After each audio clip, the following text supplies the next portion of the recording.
Hey everyone, I'm going to demonstrate on how to punch out the oiler pin on a Stihl 500i and 661.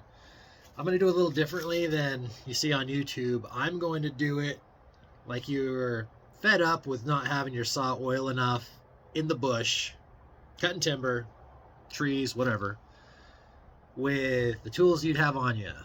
I'm going to do it with a scrunch, bar wrench, T-handle, however you want to call it, and a wedge. That's how I'm going to do it. And I'm going to poke a light down in that hole and do the best visual that I can, and we shall see how it goes. All right, here we go. You're going to have to excuse the crude setup on how I have my camera. This is the best I can do with my flashlight is making the lens strobe something awful, so I'm having to improvise here. Anyway, see this pin here on the left? Right there, that's what you're going to have to punch down. Now, the camera is sitting on the hole that goes to the oiler screw, so I can't punch it at this angle. I'm going to have to readjust. But that little pin there on the upper left is the one that has to go down. You can see how the flathead is angled straight up. Well, hold on. Okay, now we're there.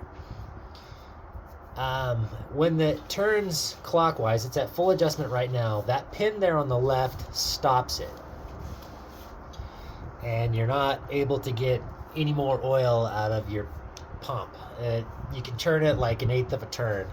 Once we punch that out, you'll be able to turn it like to a 1/4 turn, and you'll get a lot more oil flow out of your saw.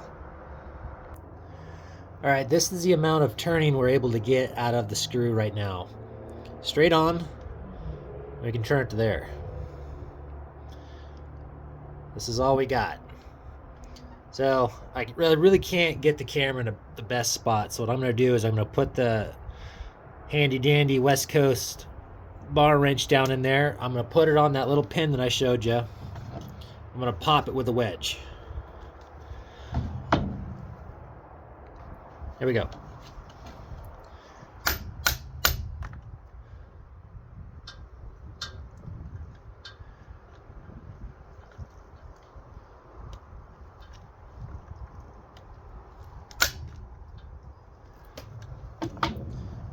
All right, so here is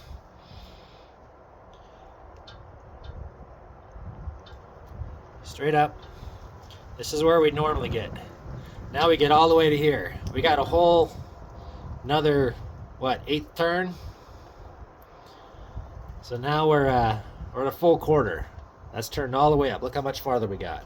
We were originally here, and now we're here. Now let's do it on the 500i. Now when I run the saw, I'll probably have to turn that oiler down because it'll be pumping more oil than I want it to. The 500i pin setup is just at a little different spot. It's, say this is 12 o'clock. 661 was over here a little bit. The 500i is turned up a little bit more. But on our adjustment, straight with the saw, and we can get it to there. Now if we punch this pin,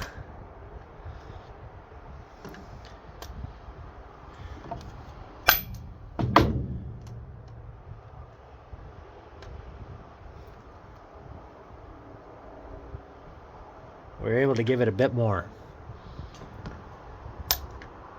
It's as simple as that. Once you look down in there, you'll be able to see right where that little pin is.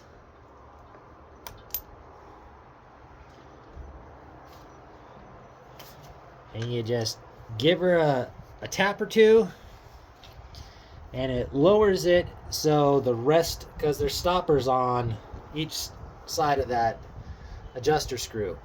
You whack it, and you're able to turn it farther as the plate comes around and actually goes over where the pin used to be.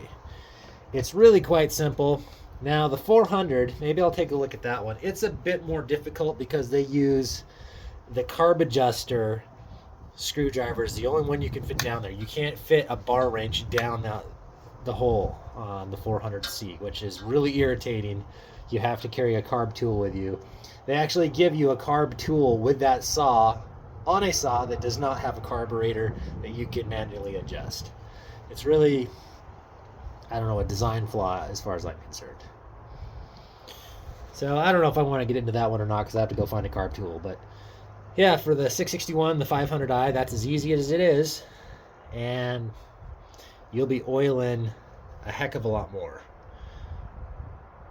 It'll probably blow the speaker out, but maybe I'll turn the saw on and show you how much more it oils. Low versus high. Okay, this is with the oiler turned all the way down.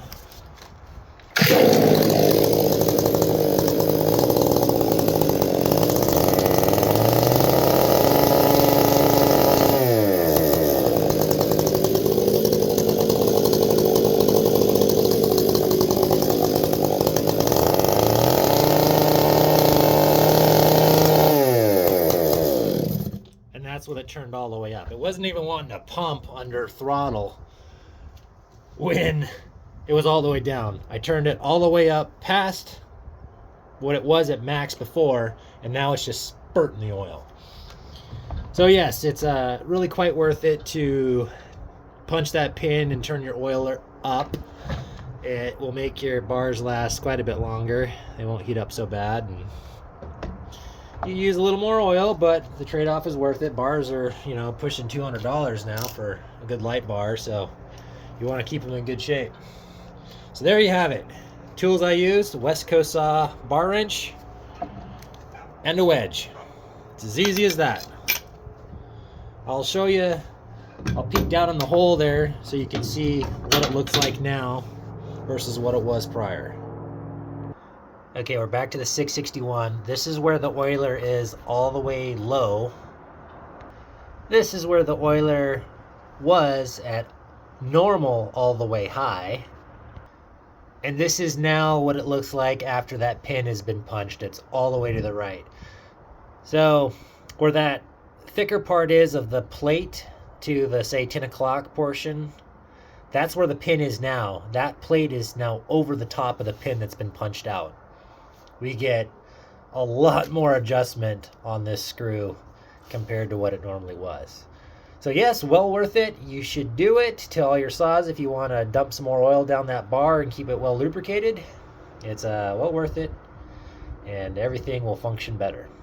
All right, so there you have it.